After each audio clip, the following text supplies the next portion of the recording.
فيهم فجأة حلوة. نفسي نقلد المغرب. يا مصر بتعمليها ازاي؟ دخلت لقيتهم خاصني عاوتاني متخبيه بستة. يا خرا شنو هذا؟ فضحتونا يا بنات مصر، والله فضحتونا. واش صحاب كدوز اليوم ولا كيفاش؟ عاوتاني فضيحه جديده. وتستمر فضائح منتخب مصر للسيدات. هو ايه الستة دي؟ لا بجد انا عايز اعرف هو ايه الستة دي؟ ما كده كده الستات مكان المطبخ. غبي، دول مشرفينك يا حمار وعمالين ياخدوا في بطولات. انت عرفت انت عرفت انا عرفت ان انت عرفت، بس انا ما اعرفش ان انت عرفت.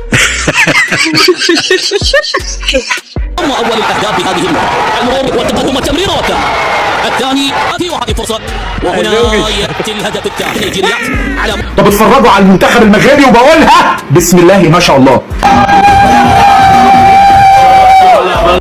تاني 6 تاني فضيحة تاني. احنا افضل من المغرب. المغرب اللي مكسرة الدنيا بيجوا قدامنا بيبقوا قلقانين.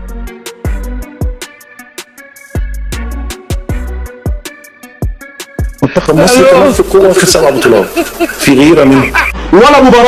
ولا مباراة بيفوزها المنتخب المصري للسيدات بكأس أفريقيا في المغرب، ولا مباراة. فضيحه للكره المصريه، بجد فضيحه كبيره جدا للكره المصريه واخفاق كبير جدا للكره المصريه. النهارده كان ثالث ماتش لمنتخب مصر للسيدات في بطوله افريقيا وللمره الثانيه يخسر 6. على الطلاق يا بنات مصر، شبعتوني اهداف وكلتوني لما كفتوني. انتوا والتوانسه حبايب. كل توفيق للمنتخب المصري الشقيق، انتم فخر العرب، انتم امل ملايين العرب. ايه الخرا اللي احنا شايفينه ده؟ ماسوره نسوان ضربت فينا. احنا قلنا ان احنا هنجيب مدربين من بره تاني ولا خلاص؟ تمام. حتى السيدات كمان في المغرب بيتألقوا بشكل رائع جدا. جدعان ليه؟ يا جدعان ليه؟ ده احنا معديين بستر ربنا. بتقول لك ايه؟ ما تقارنش بالمغرب، ما تقارنش نفسك بالمغرب. ليه ما تقارنش نفسك بالمغرب؟ على رأي اللي قال عمل ولا ما عمل موقوف وخيبان الامل. منتخبنا الوطني للكرة النسائية بينجح في الخسارة ضد نيجيريا 6-2 بس آخر مبارياته في كأس الأمم الأفريقية، وبيتلقى في 3 مباريات 15 هدف بالتمام كمان. هو حد ضحك على منتخب مصر للسيدات وقال لهم ان مصر ام الدنيا؟ وكالعاده منتخب مصر للسيدات بيخسر من نيجيريا 6-2 في ثالث مباراه ليه في افريقيا. كرة القدم المصرية في فضيحة كبيرة. المنتخب النسوي المصري يتلقى الهزيمة الثالثة على التوالي في كأس افريقيا المقامة بالمغرب. نعتبرها ان هزيمة جد قاسية على المنتخب المصري. بتشوف واحدة بتلعب كرة قدم كأنها واحد، مش واحدة خالص.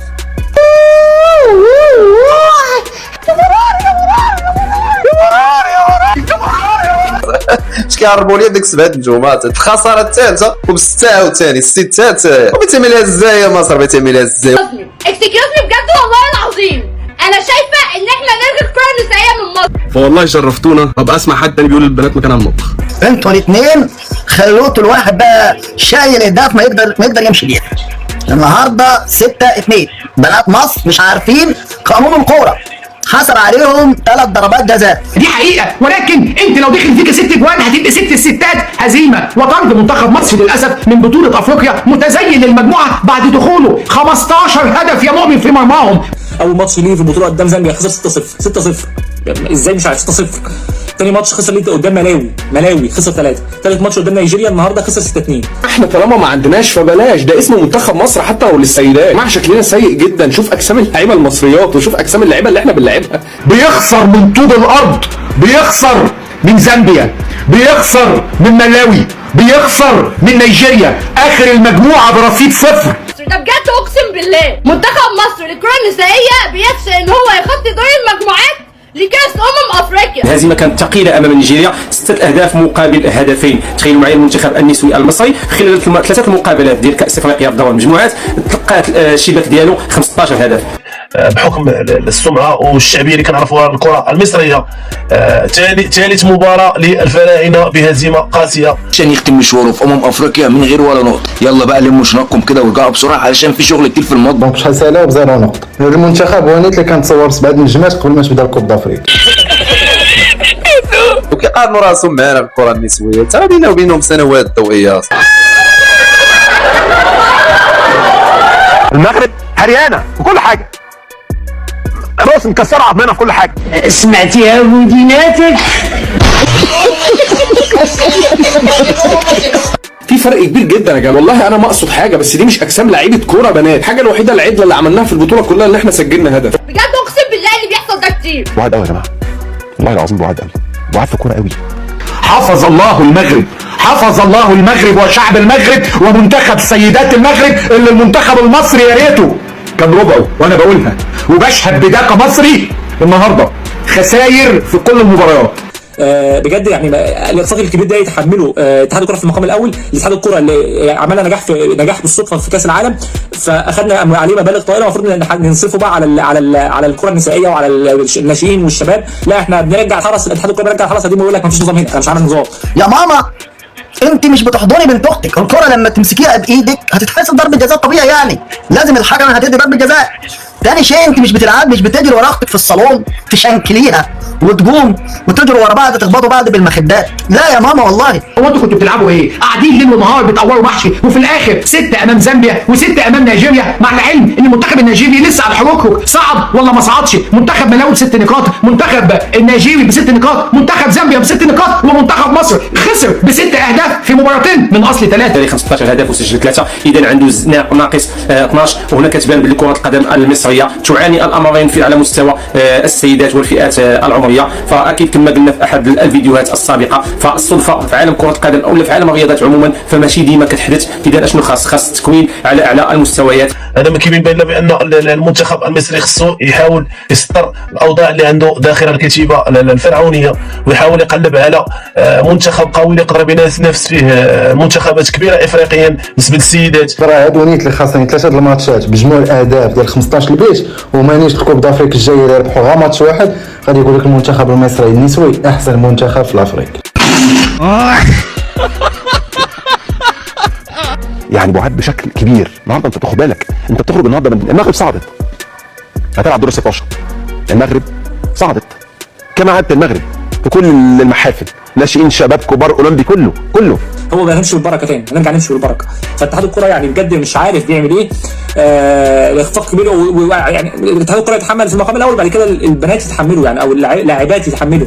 ازاي 6؟ يعني ازاي نخسر ماتشين 6؟ طب ما فيش اي طب ندافع. طيب المدرب برضه واحنا بنلعب في بطوله، ده هبل. 3 ضربات جزاء بتعمل 3 ايه ده ما عمرها حصلت ان في منتخب يتحسب عليه 3 ضربات جزاء، والهدف السادس والله ما شفته. لو هو كمان ضربه جزاء ب4 هتبقى نحس يا حزن الحزن علينا. احنا كنا من الاول احنا مش عايزين كوره نسائيه، احنا كفايه علينا حسام حسن واللي عمله، هنتقبل كمان بالبنات. مجموعه 0 اخر المجموعه، والمنتخب المغربي هو اول مجموعته متصدر، ومع مين؟ مع السنغال، مع الجزائر، مع كينيا. اتفرج على حجم المنتخبات. سمعه الكره المصريه في الانهيار لدرجه ان هم ما كانش عندهم تيشيرت، فلبسوهم في التصوير والاستقبال في بطوله افريقيا بتيشيرت منتخب مصر الاول بال7 نجوم. يا كابتن هاني حرام، انت ظلمت البنات ديت. انت عارفين انك ست الستات في بيتك، في ترويقك، في اكلك، ولكن في كره القدم اللي ضحك عليك وقال لك السته هي ست الستات، والله لا. مراكز تكوينيه كما دارت طبيعه الحال في المغرب الحمد لله، وبدينا كنجنيو النتائج في الفئات العمريه كامله. فاكيد المنتخب المصري اقرب الامور ديالو، لكن باش تبقى في مصاف الكبار سواء ذكورا او اناثا، وباش تبقى دائما تنافس على الالقاب، فاكيد خاصك مراكز تكوين. مره اخرى نقول بان كانت مجموعه قويه. الحلقه الاضاف كان هو المنتخب المصري، الفرق القويه هي اللي مرت الدور الموالي. قبل بدايه البطوله اللاعبين كان كيف مصورهم عاملين مشغلين اغاني شعبي مصريه وبيرقصوا، بيقلدوا يعني المنتخب الكبير، الرجال اللي لما كسبوا كاس العالم وشغلوا اغاني ورقصوا. لا انتوا بترقصوا على اغاني شعبي وانتوا بنات، وبترقصوا على ايه؟ احنا لسه ما بدأناش. المفروض الجلسه دي بتبقى جلسه تحضيريه بنتصور فيها. لا انتوا بترقصوا ليه طيب؟ ما ينفعش. ده هم كمان لو بنات مصر خربوا الدنيا زي حسام حسن كسبوا لهم ماتش، ده احنا كنا بنجيب لهم اتوبيس منين دول؟ ده كلهم هيطلعوا مش هننام احنا. ده كويس ان كده. ده الراجل المدرب بتاعهم، يعني احنا مغلوبين وجبنا هدف من ضربه جزاء. الراجل هو لازم الواحد يحمد ربنا ويسجد، بس الراجل فرحان قوي بالهدف اللي جابه، وانت ما عندكش، ما انت حتى لو غلبت 100 مش هتصعد. لكن احنا كمنتخب مصري معانا مين؟ معانا زامبيا، معانا ملاوي، مجموعه كلها ما فيهاش غير نيجيريا اللي يا دوبك. انما النهارده بنأدي الاداء. طب ما نتعلم، مالناش خبره في كره القدم للسيدات؟ النهارده احنا لا كان لنا كلمه كبيره 6-2 حتى في الدقيقه خلاص 30 ثانيه والحكم يصفر وكان 5-2 قالوا لا والله لازم نجيب 6 ده احنا 6 ستات اشمعنى هم جايبين 6 نقاط وتزينا المجموعه بماينس 12 جول 6-3 وفي الاخر جبنا 3 اجوان بقينا 12 جول فينا مش لينا. خاصك واحد المنهجيه رياضيه معينه باش تبقى وسط الكبار كما قلنا. ايه اللي انتوا بتعملوا ايه اللي انتوا عملتوه عشان تحتفلوا عليه؟ المهم يعني مش ان هم مش المتحمل الاساسي لكن هم يتحملوا جزء من المسؤوليه. والمدرب برضه عمال سجل لنا هدف كان فرحان. انا شفت الرياكشن بتاعه كان فرحان جدا ان احنا سجلنا هدف. ايه انا شبعت. انا السنه دي خدت اهداف ما شفتهاش في حياتي. شبعت ما بين هنا وهنا. ده كفايه بقى. احنا عايزين نبدا في حاجه جديده يا جماعه. انا لازم ندور على نشاط تاني. مش هينفع الهبل ده. احنا بنطلع نقول يا حزن الحزن اكتر ما بنفرح.